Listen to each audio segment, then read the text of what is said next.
بسم اللہ الرحمن الرحیم۔ السلام علیکم ناظرین، حاضر خدمت ہے آپ کا میزبان عبدالقدوس، راولپنڈی، اسلام آباد، واشنگٹن اور ریاض کی تازہ ترین خبروں اور صورتحال کے ساتھ۔ عمران خان کی اچانک رہائی کے لیے غیبی مدد آنے میں کیا اب صرف 9 دن باقی رہ گئے ہیں؟ یہ کیا معاملہ ہے؟ بڑی ایکسکلوسیو ویڈیو بنانے جا رہے ہیں آج ہم آپ کے لیے ناظرین۔ عمران خان کی امریکی و سعودی اثر و رسوخ کے ذریعے رہائی کی نومبر 18 کو آخری کوشش کی جائے گی، اور اگر اس موقع کو کامیابی سے استعمال نہ کیا جا سکا تو پھر اس کے بعد یہ معاملہ سڑکوں پر ہی طے ہوگا۔ بڑی خبر، ایکسکلوسیو خبر لے کر آج ہم آپ کے لیے آئے ہیں ناظرین کرام کہ عمران خان کی اچانک رہائی کے لیے غیبی مدد آنے میں اب صرف 9 دن باقی رہ گئے ہیں، اور عمران خان کی امریکی و سعودی اثر و رسوخ کے ذریعے رہائی اگر 18 نومبر کو آخری کوشش جو کی جائے گی، اگر وہ کامیاب نہ ہو سکی تو پھر معاملہ 100% سڑکوں پر ہی طے ہوگا۔ یہ 18 نومبر کو یہ آخری موقع کیوں ہے، اور یہ رہائی کا فیصلہ واشنگٹن میں ہی کیوں ہونا ہے، اور اس میں سعودی عرب اور امریکہ دونوں کا ایک پیج پر ہونا کیوں ضروری ہے، یہ ساری تفصیل آج ہم آپ کے ساتھ شیئر کریں گے، اور وہ راز کھولیں گے جو ابھی تک کہنے کی کسی میں ہمت نہیں ہے۔ خاص طور پر جو ہمارا مین اسٹریم میڈیا ہے وہ تو اس پر کوئی لب کشائی نہیں کرتا، اور بہت عجیب و غریب قسم کی کہانیاں سناتا ہے کہ جناب جو جنرل عاصم منیر ہیں وہ نہیں چاہتے، فلاں نہیں چاہتا، وہ نواز شریف کے ساتھ یہ معاملہ ہے۔ اصل کہانی کیا ہے، وہ عمران خان کیوں رہا نہیں ہو رہا، یہ ہم سابقہ ویڈیوز میں دبے لفظوں میں ہم آپ کو بتا چکے ہیں، لیکن آج ساری کہانی کھول دیں گے اور یہ بتائیں گے کہ یہ 18 نومبر کیوں فیصلہ کن ہے اور کیوں بہت اہم ہے۔ ناظرین کرام، یہ بڑا انکشاف اس حساس ایشو سے آگاہ سفارتی حلقوں نے نام ظاہر نہ کرنے کی شرط پر کیا ہے۔ ان ذرائع کا دعویٰ ہے کہ پاکستان کی ڈیپ اسٹیبلشمنٹ اور سعودی شاہی خاندان دونوں کی اس وقت یہ خواہش ہے کہ پاکستان میں جاری سیاسی بحران کا پرامن حل نکل آئے اور پاکستان اور افغانستان کے درمیان جاری کشیدگی جنگ میں تبدیل نہ ہو جائے، یعنی مکمل جنگ میں۔ یہ دو بہت اہم ایشوز ہیں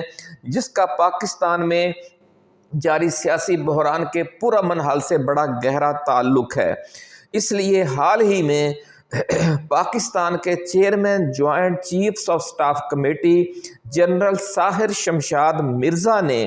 سعودی عرب کا جو دورہ کیا ہے، اس دوران اس معاملے پر تفصیلی تبادلہ خیال کیا گیا۔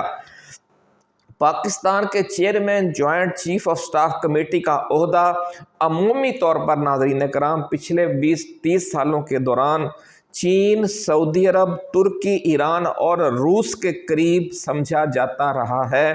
جبکہ جو ہمارے آرمی چیف ہیں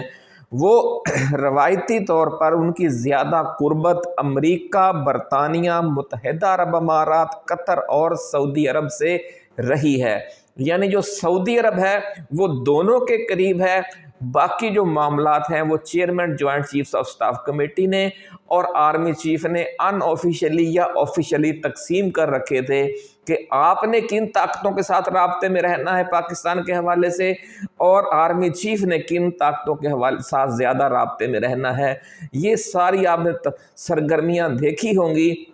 chairman joint chiefs of staff committee کی اپنے پورے 3 سالہ دور میں، کہ وہ روس، چین، افغانستان، سعودی عرب، ایران، ترکی، ان کے ساتھ وہ، اور ملائیشیا، انڈونیشیا، بنگلہ دیش، یہ ان کے ساتھ زیادہ رابطے میں رہے۔ اب حال ہی میں انہوں نے بنگلہ دیش کا بھی دورہ کیا ہے۔ تو یہ تقسیم کار تھی اندرونی افواج پاکستان کی۔ تو ناظرین، اس حوالے سے اب ان دونوں عہدوں کو یکجا کر دیا گیا ہے۔ آپ نے دیکھا ہوگا کہ اب chairman joint chief of staff committee کا عہدہ ختم کر کے ان کی جگہ پہ جو عہدہ ایک نیا عہدہ تخلیق کیا گیا ہے، اور وہ عہدہ دے دیا گیا ہے آرمی چیف کو جو تینوں مسلح افواج کے سربراہ کا ہے۔ تو اب یہ chairman joint chief of staff کا چونکہ عہدہ ختم ہو گیا ہے، اب نیا میکنزم کیا بنتا ہے، اب یہ تقسیم کار جاری رہتی ہے جو پچھلے 30-25 سالوں میں جاری رہی، یا اب پھر جو آرمی چیف ہیں وہی دونوں طرف برابر معاملات دیکھیں گے؟ یہ ساری تفصیل جو مزید سامنے آئے گی وہ ہم آپ کے ساتھ شیئر کریں گے۔ فی الحال ہم آپ کو یہ بتا دیں کہ ساحر شمشاد مرزا پاکستان کے آخری chairman joint chief of staff ہیں، اور وہ اپنے چونکہ ان کی مدت ملازمت ختم ہو رہی ہے اس لیے وہ مختلف دوست ممالک کے جن کے ساتھ وہ زیادہ رابطے میں رہے ان کے وزٹ کر رہے ہیں آج کل، الوداعی سمجھے ملاقاتیں ہیں یہ۔ ذرائع کا کہنا ہے کہ پاکستان کی موجودہ حکومت و اسٹیبلشمنٹ نے عمران خان کی رہائی سے انکار کا اتنا سخت اسٹینڈ اس لیے لے رکھا ہے کہ پاکستان پر امریکی و برطانوی اسٹیبلشمنٹ کا سخت دباؤ ہے کہ عمران خان جب تک پاکستان کے روس، چین، ایران، ترکی، افغانستان اور سعودی عرب کی طرف غیر معمولی اسٹریٹجک جھکاؤ پر معافی نہیں مانگتا اور افغانستان میں رجیم چینج کے امریکی مطالبے پر تعاون سے صاف انکار کرتے ہوئے ایبسولیوٹلی ناٹ کہنے والے موقف سے پیچھے نہیں ہٹتا، اسے کوئی رعایت نہیں مل سکتی۔ یعنی عمران خان اگر رہا نہیں ہو رہا تو اس کی وجہ امریکہ اور برطانیہ ہیں جو پاکستان کو اپنی ایک سیٹلائٹ اسٹیٹ سمجھتے ہیں، اسے اپنے دائرہ اثر و رسوخ کی ایک ریاست سمجھتے ہیں اور اس کو آزادی دینے پر جو حقیقی آزادی ہے وہ تیار نہیں ہے، اور عمران خان نے اس دائرے سے نکلنے کی کوشش کی۔ اصل جرم اس کا یہ ہے۔ ناظرین کرام، اس صورتحال کا اب ایک ہی حل ہے کہ سعودی عرب کے جو ولی عہد ہیں شہزادہ محمد بن سلمان اور جو امریکی صدر ہیں ڈونلڈ ٹرمپ، دونوں عمران خان کو رعایت دلوانے کے لیے امریکی ڈیپ اسٹیٹ کو آمادہ کریں۔ اس حوالے سے سعودی ولی عہد کا 17 نومبر سے شروع ہونے والا امریکہ کا دورہ اب آخری چانس قرار دیا جا رہا ہے۔ دونوں کی ملاقات یعنی سعودی ولی عہد اور امریکی صدر کی ملاقات 18 نومبر کو ہوگی واشنگٹن میں وائٹ ہاؤس میں، اور پاکستان میں اس حوالے سے خبر 19 نومبر کو آئے گی کیونکہ وقت کا بہت فرق ہے دونوں ملکوں میں۔ ذرائع کا کہنا ہے ناظرین کہ سعودی ولی عہد نے ملاقات کے مجوزہ ایشوز کے حوالے سے صدر ڈونلڈ ٹرمپ کو ایک ہنگامی ریمائنڈر بھجوایا ہے۔ 2 دن پہلے رائٹر کی بھی خبر ہے اور بھی جو مغربی میڈیا ہے اس میں بھی یہ خبر شائع ہو چکی ہے۔ اس میں ایک ایشوز کا تو حوالہ ہے، دوسرا چونکہ خفیہ معاملہ ہے اس لیے وہ اخبارات میں نہیں آیا، لیکن انٹیلیجنس ذرائع اور سفارتی ذرائع اس کی خبر دے رہے ہیں۔ ان 2 ایشوز کا خاص طور پر جن کا حوالہ دیا گیا ہے ان میں سے جو پہلا ایشو ہے اس میں یہ کہا گیا ہے کہ فلسطینی ریاست کے قیام کا واضح اعلان کیے بغیر سعودی عرب کے لیے ابراہیمی معاہدے میں شامل ہو کر اسرائیل کو تسلیم کرنا ممکن نہیں، اس لیے براہ کرم صدر ڈونلڈ ٹرمپ اپنے بیانات میں اس طرح کے ہمارے اس موقف کے برعکس تاثر نہ دیں، کیونکہ پچھلے دنوں ڈونلڈ ٹرمپ نے اعلان کیا تھا کہ سعودی عرب ابراہیمی معاہدے پر دستخط کے لیے تیار ہو گیا ہے۔ اس کے اس بیان کے بعد انہوں نے یہ فوری طور پر یہ ریمائنڈر بھجوایا کہ ہم جن چیزوں پر بات کرنا چاہتے ہیں ان میں ہم تیار اس وقت تک نہیں ہوں گے جب تک اسرائیل آزاد فلسطینی ریاست کے قیام پر تیار نہیں ہوتا۔ یہ پاکستان کی جو اسٹیبلشمنٹ، ڈیپ اسٹیبلشمنٹ ہے، ریاست پاکستان ہے، حکومت پاکستان ہے، سب کا آفیشلی یہی موقف ہے، اور سعودی عرب نے بھی ثابت کر دیا ہے کہ اس کا بھی یہی موقف ہے۔ میڈیا میں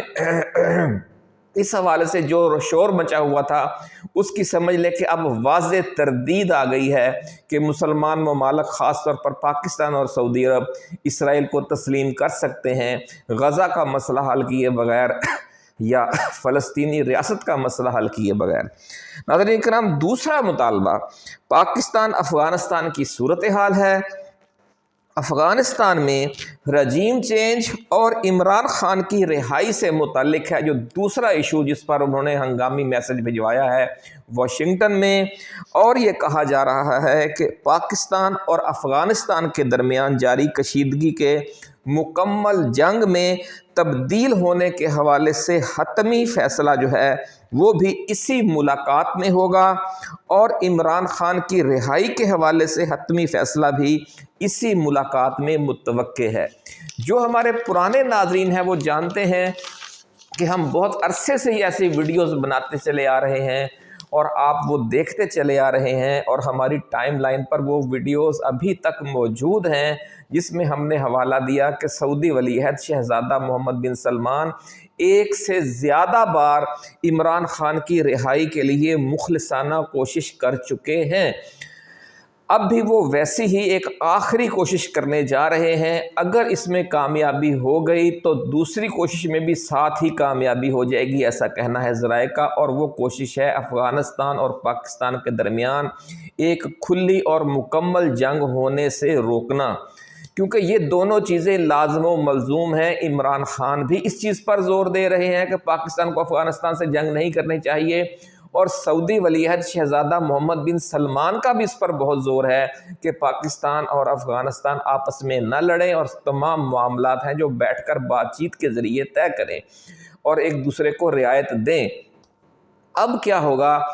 اب اگر یہ دو مطالبات یعنی پاکستان اور افغانستان کی جنگ کے حوالے سے اور عمران خان کی رہائی کے حوالے سے اگر ان دونوں حوالوں سے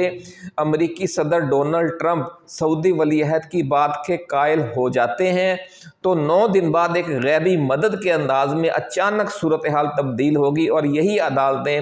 تمام کیسز میں ضمانتیں لینے لگ جائیں گی، اور یہی عدالتیں عمران خان کو رہا کر دیں گی، ایسا کہنا ہے ذرائع کا۔ بصورت دیگر عمران خان بھی رہا نہیں ہوگا اور پاکستان اور افغانستان کے درمیان جنگ بھی لازم ہو جائے گی۔ یہ ہے وہ ناظرین اصل کہانی جو کوئی بھی بیان نہیں کر رہا۔ ایک اور ناظرین خبر ہمارے پاس ہے آج آپ کے لیے بڑی ایکسکلوسیو کہ افغانستان کے جنوبی صوبہ ہلمند میں ٹی ٹی پی کا ایک بڑا کمانڈر ملا الخواری ایک سرجیکل اسٹرائیک میں مارا گیا ہے۔ افغان میڈیا ذرائع کے مطابق ملا الخواری کا اصل نام کمانڈر مولوی غفار تھا۔ وہ ہلمند صوبے کے امرجی ضلع کے دا دراب، اس طرح کے پشتوں کے نام ہیں، دا دراب ایریا میں ایک شادی کی تقریب میں دعوت اڑا رہا تھا کہ نامعلوم افراد کو اس کی شادی تقریب میں موجودگی کی خبر ہو گئی۔ انٹیلیجنس ذرائع کے مطابق نامعلوم افراد یہ انٹیلیجنس اطلاع ملتے ہی ملا الخواری کے وہاں سے نکلنے سے پہلے ہی فوری طور پر شادی کی تقریب میں جا پہنچے اور ایک محفوظ کمرے میں دعوت اڑانے والے ملا الخواری کو جا کر پکڑ لیا۔ نامعلوم افراد نے شادی کی تقریب کو ڈسٹرب کرنا مناسب خیال نہیں کیا اور خنجر سے وار کر کے ملا الخواری کو دعوت کے دوران ہی ذبح کر کے غائب ہو گئے۔ میزبانوں کو بعد میں پتہ چلا کہ ان کا دہشت گرد کمانڈر مہمان گلا کٹی لاش میں تبدیل ہو چکا ہے۔ ناظرین ذرائع کا کہنا ہے کہ پاک فوج کے ڈرون طیاروں نے پاک افغان بارڈر ایریا میں بھی ٹی ٹی پی کے 2 ٹھکانوں کو آج میزائلوں سے نشانہ بنایا ہے، اور ابھی مقامی ذرائع سے وہاں ہلاکتوں کے بارے میں اطلاعات کا انتظار ہے۔ دوسری طرف ناظرین کل رات ٹی ٹی پی نے باجوڑ میں پاک فوج کے ایک سپلائی ٹرک کو بارودی سرنگ دھماکے سے نشانہ بنایا جس میں ٹرک کو آگ لگ گئی۔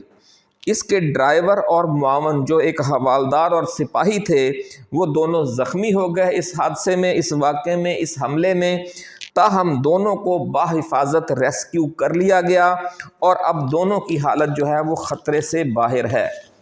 ایک اور خبر ناظرین یہ ہے کہ سینٹ نے 27ویں آئینی ترمیم کی منظوری دے دی ہے۔ ترمیم کے حق میں 64 ووٹ آئے اور خلاف میں کوئی ووٹ نہیں آیا، ایسا کہنا ہے چیئرمین سینٹ کا۔ پی ٹی آئی اور اس کی اتحادی جماعتوں کے جو سینیٹرز تھے انہوں نے ووٹنگ کا بائیکاٹ کیا۔ پی ٹی آئی کے صوبہ سندھ سے تعلق رکھنے والے سینیٹر سیف اللہ ابڑو اور جے یو آئی فے کے بلوچستان سے تعلق رکھنے والے سینیٹر احمد خان خلجی نے ترمیم کے حق میں ووٹ دیا اور اپنی اپنی جماعتوں کی طے شدہ پالیسی کی خلاف ورزی کی۔ اپوزیشن سینیٹرز نے واک آؤٹ سے پہلے ایوان میں احتجاج ریکارڈ کروایا۔ ترمیم کی مجموعی طور پر جو منظوری ہے وہ 64 ارکان نے دی ہے اور باقی سب ایوان سے چلے گئے تھے اور کوئی سینیٹر ایوان میں موجود نہیں تھا۔ دوسری طرف ناظرین، سپریم کورٹ کے سینئر ترین جج جسٹس منصور علی شاہ نے chief justice supreme court justice Yahya Afridi کو 27ویں ترمیم کے خلاف خط لکھ دیا ہے اور کہا ہے کہ آئین کے بنیادی ڈھانچے کی روح کے مطابق پارلیمنٹ کو سپریم کورٹ کے حوالے سے کوئی ایسی ترمیم کرنے کا قانونی و آئینی اختیار ہی حاصل نہیں جو سپریم کورٹ کا بطور ملک کی اعلیٰ ترین عدالت کا یعنی جو وجود ہی ختم کر دے۔ سپریم کورٹ کے حوالے سے ایسی فیصلہ کن ترمیم اس وقت تک نہیں ہو سکتی جب تک حکومت اور پارلیمنٹ اس حوالے سے سپریم کورٹ اور اس کے معزز جج صاحبان کو مشاورت میں شامل نہیں کرتے۔ ناظرین، ایک اور بڑی خبر کہ مسلم لیگ نون کے صدر میاں محمد نواز شریف کو آج اس وقت سخت ذاتی طور پر ذہنی صدمے سے دوچار ہونا پڑا کہ جب ان کے دیرینہ خدمتگار اور ذاتی تقریر نویس سینیٹر عرفان صدیقی دمے کی شدید تکلیف کی وجہ سے سانس اکھڑنے کا شکار ہو گئے۔ صبح سویرے ان کی طبیعت آج بالکل ہی بگڑ گئی، جس پر ڈاکٹروں نے انہیں وینٹیلیٹر پر منتقل کرنے کا فیصلہ کیا اور یہ بات ملک بھر کے اخبارات کے صفحات پر جنگل کی آگ کی طرح پھیل گئی۔ ذرائع کا کہنا ہے کہ بعد ازاں ڈاکٹرز نے اپنے فیصلے پر نظر ثانی کی اور وینٹیلیٹر سے اتار کر دوبارہ مصنوعی تنفس میں مدد دینے والی آکسیجن لگا دی، جس کے بعد عرفان صدیقی کے اہل خانہ نے بیان جاری کر کے انہیں وینٹیلیٹر پر منتقل کیے جانے کی تردید کی۔ طبیعت کی شدید خرابی کی وجہ سے سینیٹر عرفان صدیقی آج 27ویں ترمیم کے حق میں ووٹ بھی نہیں ڈال سکے۔ ناظرین، وہ اسلام آباد کے ایک انتہائی مہنگے پرائیویٹ ہسپتال میں زیر علاج ہیں۔ عرفان صدیقی ناظرین کرام پی ٹی آئی اور عمران خان کی کردار کشی کے لیے نون لیگ کی میڈیا ٹیم کو سینیٹر پرویز رشید کے ساتھ مل کر ہیڈ کرتے ہیں اور خود بھی عمران خان کے سخت ناقد ہیں۔ ان کی شدید علالت ہم سب کے لیے پیغام ہے ناظرین کرام کہ ایک روز ہم سب کو اللہ رب العزت کے حضور پیش ہونا ہے، اس لیے سیاسی مخالفت میں یا چار پیسوں یا کسی عہدے یا سینٹ کی ممبرشپ کی لالچ میں ہمیں اس حد تک انتہا پسند نہیں ہو جانا چاہیے کہ مظلوموں پر ڈھائے جانے والے ظلم کی انتہا کے دوران ہم عمران خان اور ان کی ٹیم کا تمسخر اڑانے والا لب و لہجہ اختیار کریں، جیسا کہ جناب عرفان صدیقی نے اپنا رویہ بنا رکھا تھا اور سینیٹر پرویز رشید بھی یہی کام کر رہے ہیں اور باقی بھی ٹیم کے جو لوگ ہیں۔ تو یہ ناظرین بڑی ایکسکلوسیو خبر تھی۔ اگلی ویڈیو میں ہم آپ کو یہ بتائیں گے کہ عمران خان اگر 18 نومبر کو عمران خان اور پی ٹی آئی کے خلاف جاری انتقامی کارروائیوں کے خاتمے اور پاک افغان جنگ نہ کرنے کے حوالے سے کوئی پازیٹیو فیصلہ نہیں ہوتا تو پھر معاملات کیا رخ اختیار کریں گے اور اڈیالہ جیل سے اس کے حوالے سے پھر کیا بڑا پیغام آئے گا، اور بہت سنسنی خیز صورتحال ہے۔ عمران خان آن بورڈ ہیں، ذرائع کا کہنا ہے کہ یہ جو ملاقاتیں ہو رہی ہیں ان کے علاوہ بھی وہ رابطے میں ہیں، کیونکہ ڈیپ اسٹیبلشمنٹ بھی ان سے رابطے میں ہے اور خود اس وقت ڈیپ اسٹیبلشمنٹ کی بھی خواہش ہے کہ کوئی درمیانی راستہ نکل آئے۔ اس حوالے سے جو مزید اپڈیٹس ہوں گی وہ ہم لے کر ہم جلد دوبارہ حاضر خدمت ہوں گے۔ آپ اپنا خیال رکھیے گا۔ اللہ حافظ۔ پاکستان زندہ باد۔